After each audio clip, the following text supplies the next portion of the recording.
Magandang araw po sa inyong lahat mga kababayan at sa ating mga kababayan po sa ibang bahagi ng mundo. Magandang araw po sa inyo. Reaction ko lang po ito sa committee hearing po na nangyari noong January 22 ngayon, the other day lang pala ito. Nag-hearing po ang committee ni Senator Amy Marcos at ang Committee on Science and Technology at nandun po ang COMELEC at ito po ang kanilang position doon sa hearing.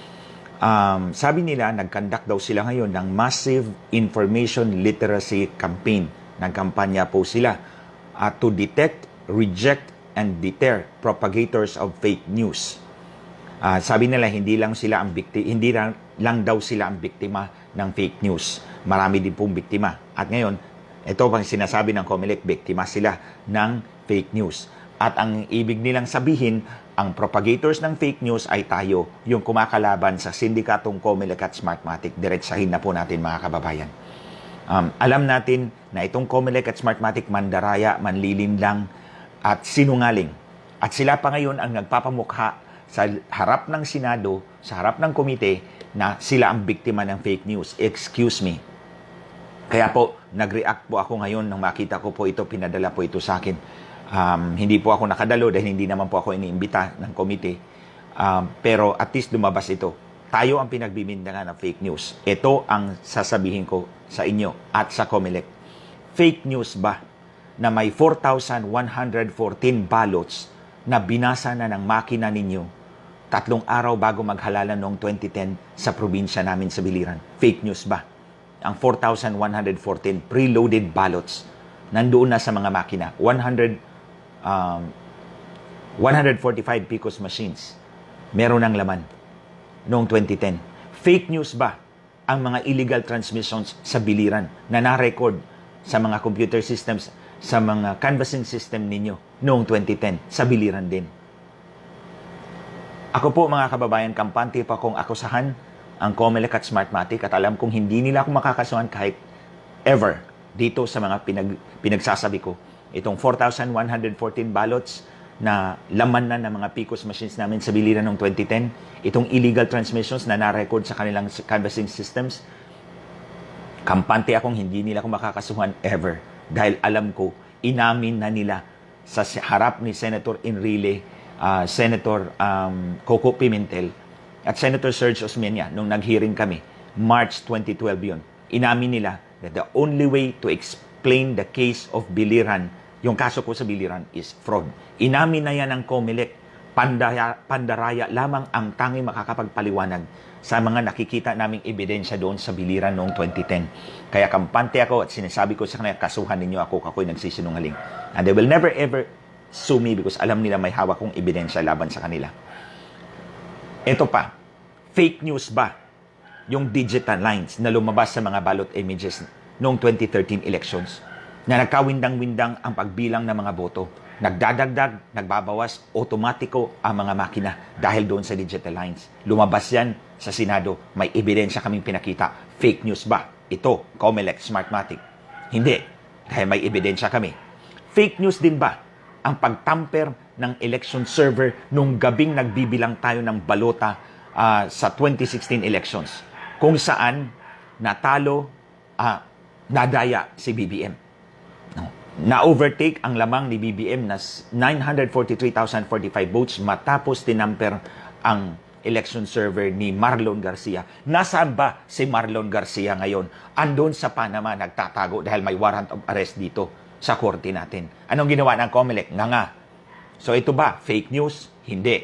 Dahil may pasihan tayo, may ebidensya dyan.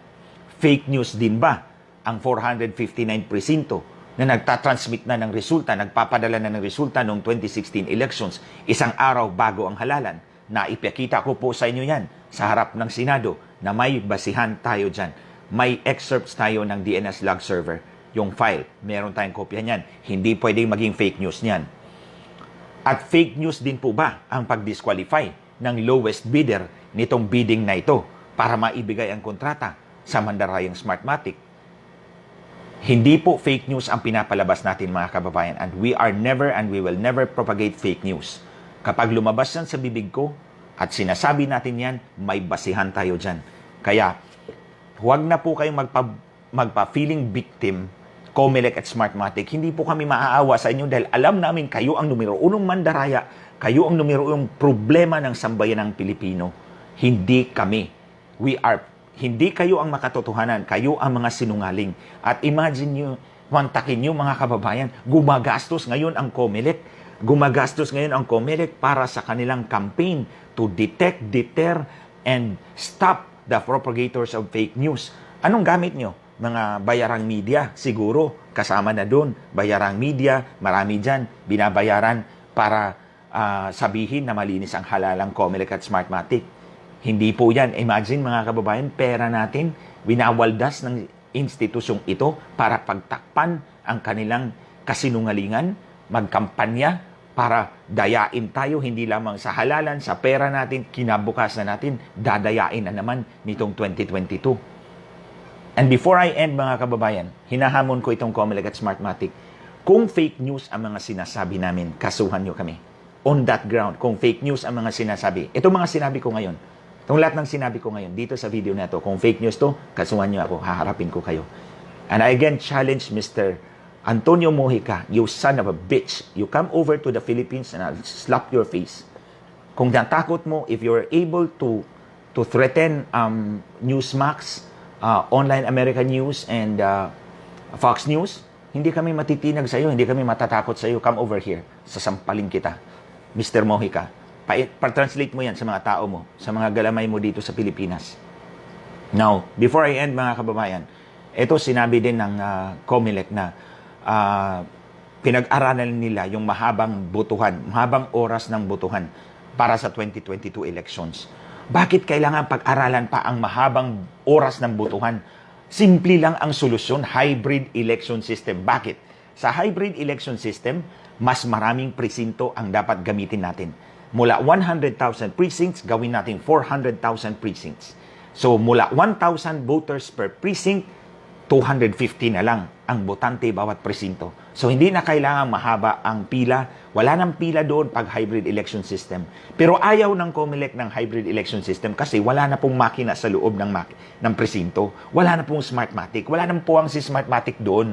At dahil walang puwang si Smartmatic, hindi na po sila makapandaya. Kaya, mariin ang pagtutol ng Smartmatic, ng Comelec, of course, sa dikta ng Smartmatic, na huwag mag-hybrid election system. So, maghanap daw sila ng paraan pahabain nila yung voting hours when in fact, merong practical na solusyon. Padamihin ang presinto, pababain ang botante bawat presinto. Gawing hybrid election system, walang makina sa loob para hindi po magkaroon ng choke point o parang imbudo na pipila na naman tayo sa loob para maghulog na ating balota doon sa mandarayang makina. Wala na pong ganun. Pagkatapos mong bumoto, ihulog mo sa ballot box, umalis ka na, papalitan ka ng panibagong botante. Mabilis po ang turnover ng botante sa hybrid election system. Mas kukunti ang tao sa bawat presinto dahil dadami ang presinto dahil wala na pong mga makina. We can afford it. Pero ayaw ng Comelec at Smartmatic dahil hindi sila makakapandaya at mawawalan sila ng kita. So that's it mga kababayan. Kaya maghanap itong sindikatong ito ng paraan na mapilit nila na Smartmatic pa rin ang gagamitin. At tatawagin tayong fake news, propagators of fake news. Excuse me, Comelec and Smartmatic. I've been challenging you. Kasuhan nyo kami dito sa mga sinasabi namin. Ito mga sinabi ko ngayon. Ito mga pinagsasabi ko. Dahil kampante ako, I can prove my point. Inamin nyo na yan dati na the only way to explain the case in Biliran, my case, is fraud. Inamin nyo yan sa harap ni Senator Enrile, Senate President at that time, Senator Coco Pimentel, Senator Serge Osmeña. At alam ko, dahil sinabi nila sa akin. So hanggang dito lang po mga kababayan, hanggang sa susunod po. At maraming salamat po sa patuloy ninyong pakikipaglaban para sa malinis na halalan, para sa ating kinabukasan, para sa sambayan ng Pilipino. Take care always and keep safe.